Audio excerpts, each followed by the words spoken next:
दोस्तों, मणिरत्नम जी की most anticipated movie PS1 तो आप सबने देख ही ली होगी। और जैसा कि आपने हमारे PS1 के फैक्ट्स एंड डिस्कशन वाले वीडियो में जाना होगा कि यह फिल्म अखंड भारत के जनक और भारत को सोने की चिड़िया बनाने वाले महान चोल साम्राज्य पर आधारित है। अगर आपने वो वीडियो नहीं देखा है तो पहले उसे देख लीजिए, तभी यह फिल्म समझ में आएगी, नहीं तो घंटा कुछ पल्ले नहीं पड़ने वाला। उस वीडियो का लिंक नीचे डिस्क्रिप्शन में दे दिया गया है। खैर, PS1 यानी पोनियन सेल्वन कैसी फिल्म है? 500 करोड़ में बनी यह फिल्म क्या हमारी उम्मीदों पर खरी उतरती है या नहीं? आइए विस्तार से चर्चा करते हैं।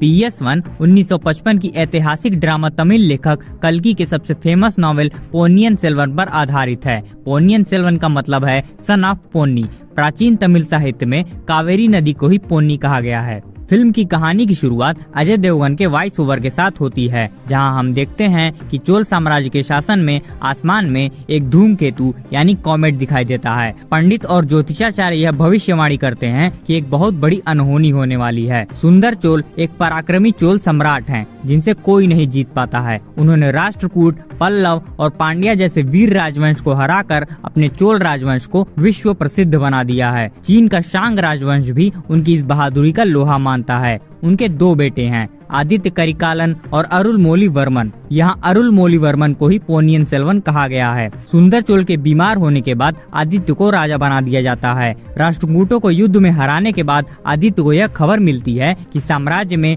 चोल राज सिंहासन के खिलाफ एक षड्यंत्र चल रहा है। उस षड्यंत्र का पता लगाने और उसकी खबर अपने पिता सुंदर चोल और बहन कुंदवई को देने के लिए वो अपने दोस्त वल्लभ रायन को भेजते हैं। यहीं से पूरी कहानी बस वल्लभ रायन के भाग दौड़ में ही निकल जाती है। उनको जिस काम के लिए भेजा गया है वो छोड़कर दुनिया भर का काम करने लगते हैं। षड्यंत्र का पता लगाते लगाते वो सिंघला यानी श्रीलंका जा पहुंचते हैं, जहां पर उनकी मुलाकात होती है पोनियन सेल्वन अरुलमोली वर्मन से, जो कि बौद्ध धर्म का पालन कर रहे होते हैं। वल्लभ रायन और अरुलमोली वर्मन सिंघला से तंजौर की ओर आने लगते हैं। तभी समुद्र मार्ग में पांड्या योद्धाओं द्वारा उन पर हमला होता है और तंजौर यह खबर पहुंचती है कि पोनियन सेल्वन नहीं रहे। यहीं पर फिल्म खत्म हो जाती है। अब इसके बाद क्या होता है उसका पता हमें इसके दूसरे और आखिरी पार्ट में चलेगा। यह गेम ऑफ थ्रोन देखते वक्त आपको भी यह पता चल जाता है कि आपके खिलाफ भी षड्यंत्र चल रहा है। PS1 देखने के बाद एक बात तो साफ हो जाती है, हर कोई राजा मौली नहीं हो सकता और हर बार बाहुबली भी नहीं बन सकती। हालांकि इसके रिलीज होने के साथ ही तमिल फैंस 2 ग्रुप्स में बट गए हैं। एक हैं जो PS1 को कंपैरिजन बाहुबली से करके PS1 को ही बेकार बता रहे हैं, और एक हैं जो इसी कंपैरिजन से बाहुबली को बेकार बता रहे हैं। लॉजिकली दोनों की तुलना करना सरासर बेवकूफी है। दोनों ही फिल्मों में जमीन आसमान का अंतर है। जहां बाहुबली एक फिक्शनल कहानी है, वहीं PS1 इतिहास पर आधारित है और एक नावल पर भी। ऐसे में फालतू में बहस करके आपस में ही लड़ना इन दोनों फिल्मों की ही बेइज्जती है। फिल्म देखते वक्त हम इस इंतजार में रहते हैं कि अब कुछ होने वाला है, अब कुछ बहुत बड़ा होने वाला है, लेकिन ये क्या? क्लाइमेक्स देखने के बाद बस यही ख्याल आता है, बस यही सब देखने के लिए हम लोग 2.5 घंटे से बैठे थे। किसी भी कैरेक्टर में कोई डेप्थ ही नहीं है। कौन क्या कर रहा है, क्यों कर रहा है, इसके पीछे कोई स्पेसिफिक रीजन ही नहीं दिया गया है। इतने बड़े महान पराक्रमी सम्राट थे आदित्य करिकालन, लेकिन यहाँ उन्हें कबीर सिंह बनाकर रख दिया गया है। अपनी प्रेमिका के वियोग में वो मदिरा पी रहे हैं, नाच गा रहे हैं, मार काट मचा कर रखे हुए हैं, सिर्फ और सिर्फ उनको भुलाने के लिए। ये मैं अपनी तरफ से नहीं बोल रहा, फिल्म में ऐसा दिखाया गया है। ठीक है, मानते हैं नॉवेल में उन्हें ऐसा ही लिखा गया होगा, लेकिन उसे दिखाने और विजुअलाइज करने का एक अलग नजरिया भी होता है। जरूरी नहीं है कि उसे भी देवदास या कबीर सिंह ही बना दिया जाए। जो सबसे मेन राजा हैं, उन्हीं को सबसे कम स्क्रीन टाइम दिया गया है। पूरी फिल्म वल्लभ रायन का रोल प्ले करने वाले कार्तिकी भाग दौड़ में ही निकल जाती है। ऐश्वर्या राय बच्चन और त्रिशा कृष्णन को जिस काम के लिए रखा गया है उसमें वो बखूबी माहिर नजर आती हैं। पोन्नियिन सेल्वन के रोल में जयम रवि भी काफी जमे हैं। इतनी बड़ी स्टार कास्ट होने के बावजूद भी यह फिल्म बहुत फीकी फीकी सी नजर आती है। इसका कैमरा वर्क देखकर ऐसा लगता है कि कैमरे को अपने प्राइवेट पार्ट पर रखकर शूट किया गया है। इतना ज्यादा हिला दिया गया है कि कुछ समझ ही नहीं आता है कि चल क्या रहा है। ऐसा नहीं है कि कैमरा वर्क सब जगह ही बेकार है। ऐश्वर्या राय बच्चन और त्रिशा कृष्णन का जब फेस ऑफ होता है तो वो सीन बहुत ही बेहतरीन तरीके से शूट किया गया है, एकदम ग्रैंड लगता है। लेकिन फिर उसके बाद कैमरा इधर उधर नाचने लगता है। एक्शन सीक्वेंस को बहुत ही बेहतर और ग्रैंड लेवल पर शूट किया जा सकता था, लेकिन रियलिस्टिक एक्शन सीक्वेंस दिखाने के चक्कर में सीन ना तो रियलिस्टिक लगता है और ना ही एक्शन। इस फिल्म का एक और सबसे माइनस पॉइंट है इसकी टाइमिंग। भाई साहब 2 घंटे 50 मिनट में यह फिल्म देखकर इंसान थक जाता है, और ऊपर से इतना टाइम देने के बावजूद अगर आपको वो एंडिंग सेटिस्फाई ना कर पाए तो और आपका दिमाग खराब हो जाता है। इस फिल्म को बड़े लेवल पर शूट तो किया गया है, लेकिन बहुत ही सुस्त तरीके से। इंटरवल के बाद यही लगने लगता है कि अब जल्दी से कुछ कंक्लूजन निकले और घर चला जाए। आपने चोल साम्राज्य के इतने विशाल महल और सेनाएं दिखाई हैं, वो भी थोड़ी बहुत ही झलक है, लेकिन जो सबसे जरूरी था उसे दिखाना आपने जरूरी नहीं समझा।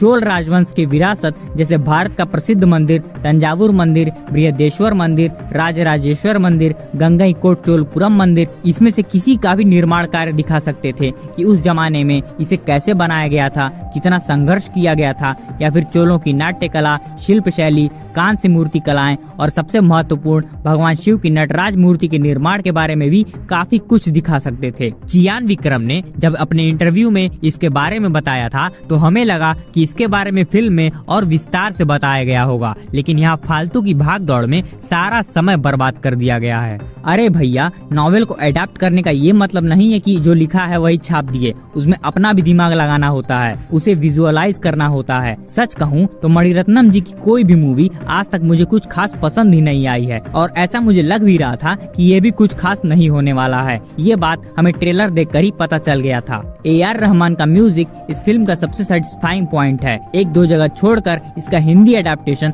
बहुत ही बेहतरीन तरीके से हुआ है। कुल मिलाकर अगर ऐसी ऐतिहासिक फिल्म जो भारत के गौरवशाली इतिहास पर आधारित हो उसे इस तरह से प्रेजेंट करेंगे तो आज की जनरेशन क्या सीख पाएगी, बल्कि और भी इसका मजाक बनाकर रख देगी। कोई भी कांड करके सारा दोष पूर्वजों पर ही डाल देगी। खैर, अब इस बारे में इससे ज्यादा बात करना बेकार है। जब PS1 का ये हाल है तो इसके दूसरे और आखिरी पार्ट PS2 से और क्या ही उम्मीद कर सकते हैं।